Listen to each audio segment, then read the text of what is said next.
না, এর থেকে বড় কিছু পাওয়ার কথা আমাদেরকে ভাবতে হবে। এটাই হলো কি করে এই সংসার থেকে মুক্তি পাওয়া যাবে। কারণ নারী তো একাকী পারবে না, একজন পুরুষের আশ্রয়ে থেকে জীবনটাকে ধন্য করতে হবে। যারা ধন্য করতে পারে তাদেরই জীবন ধন্য, তাদেরই জীবন সার্থক। না হলে গাধার খাটানিয়ে সার।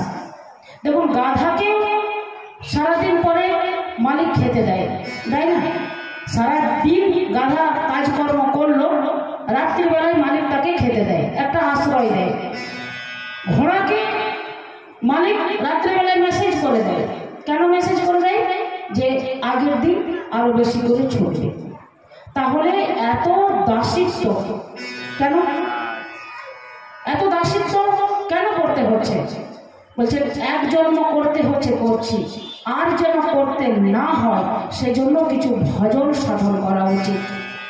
এটা যিনি করতে পারেন তারই জীবন ধন্য, আর তিনি হচ্ছেন বুদ্ধিমতী, তারই জীবন ধন্য হবে। এখন অনেক অনেক নারীর কথা আমরা শুনেছি। যাজ্ঞবল্ক্য ঋষির পত্নী মৈত্রী, তিনি হলেন নারী কুলের মুকুটপরী। তিনি ব্রহ্মজ্ঞ ছিলেন, তার পয়তা হয়েছিল। তিনি যাজ্ঞবল্ক্য ঋষিকে প্রসন্ন করেছিলেন, সেজন্য যাজ্ঞবল্ক্য ঋষি তাকে ব্রহ্মতত্ত্ব জ্ঞান দিয়েছিলেন। তাই তিনি ব্রাহ্মণ। জন্মনা জায়েতে শুভার সংস্কার। এই যাজ্ঞবল্ক্য মুনিকে মৈত্রী যখন প্রসন্ন করলেন, তখন মৈত্রীকে বললেন যাজ্ঞবল্ক্য মুনি যে না রে মৈত্রী, এই জগতে কেউ কারো নয়, এই জগতে কেউ কাউকে ভালোবাসে না, কেউ কাউকে ভালোবাসে না, সবাই নিজেকে ভালোবাসে। আত্মন কামৈব সুপ্রিয়ম ভবতি। এই যে স্বামী জোর গলায় বলে তুমি আমার জীবন, তুমি আমার পরাণ, তদিদম হৃদয় মার্জন, এর সমস্ত কথা কিন্তু ভাতাবাজি। তুমি আমার জীবন, এই কথাই যদি সত্যি হয় তাহলে সেই স্বামী কি করে ডিভোর্স দেয়? এই যে স্ত্রীরা এতবার করে বলে তুমি আমার জীবন, তুমি আমার পরাণ, তুমি ছাড়া আমি বাঁচব না, সেই স্ত্রী কি করে ছেড়ে চলে যায়? ভাবুন। বলছে যে যেখানে যতটা নিজের প্রয়োজন বোঝে তাকে ততটাই ভালোবাসার অভিনয় দেখায়, আর কাজটা যখন হাসিল হয়ে যায় তখন আর জানে যে এখানে আমার আর সিদ্ধি হবে না, তখন তাকে ছেড়ে দেয়। তাহলে ভালো কেউ কাউকে বাসে না, সবাই নিজেকে ভালোবাসে। এখন নারীরা এই ব্যাপারটা বুঝতে পারে না, সেজন্য শুধু আমাদেরকে ব্যবহার করে চলেছে, এই কথাটা বুঝতে পারে না, সেজন্য এত তাবেদারি খাটতে হয়। ভালো কেউ কাউকে বাসে না ভগবান ছাড়া। ভগবানই হলেন আমাদের জীবনের সুহৃদ, ইনি আমাদের ভালোবাসেন। এই জিনিসটা বুঝতে পারে না, সেই জন্য তাবেদারি করতে করতে জীবন চলে যায়। ভগবান ভজন করার প্রয়োজন বোধ করে না। আপনারা মিলিয়ে নেবেন, বুঝে নেবেন।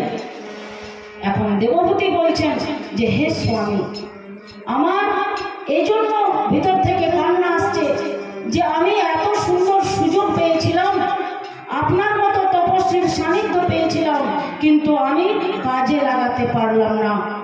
শুধু বিষয় ভোগ করে, ইন্দ্রিয় ভোগ করে আমি পার করে দিলাম। প্রভু, আপনি এখন যদি চলে যান আমার কি হবে? আমি কার কাছে যাব? কোনো নারীর স্বামী যদি চলে যায় আর সেই নারী যদি অন্য পুরুষের কাছে ধর্ম শুনতে যায়, লোকে প্রশংসা করবে না, লোকে নিন্দা করবে। নারীর জীবনটা কত কঠিন দেখো। এইভাবে কাঁদছেন আর বলছেন যে হে স্বামী, আরেকটা চিন্তার বিষয়, আপনার এই যে 9টি কন্যা সন্তান, এরা সব বিবাহের যোগ্য। আপনি যদি চলে যাবেন তো এদেরকে সৎ পাত্রে স্তব্ধ করার জন্য আমি কোথায় পাত্র খুঁজবো? আমি কার কাছে যাব? আমার আত্মকল্যাণই বা কে করবেন? এইভাবে অনুনয় বিনয় করলেন। তখন গর্দভ ঋষি আরো কিছুদিন থেকে গেলেন। আরো কিছুদিন থেকে গিয়ে ওই মুনি ঋষিদের সঙ্গে কন্যাদের বিবাহ দিয়ে দিলেন। আর ততবধি কপিল দেব মা দেবভূতির কোল আলো করে প্রকট হলেন। বলো কপিল ভগবান কি কপিল ভগবান কি কীর্তন করো।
এখন কপিল ভগবান যে জন্মগ্রহণ করলেন, পিতা কর্দম ঋষিকে বললেন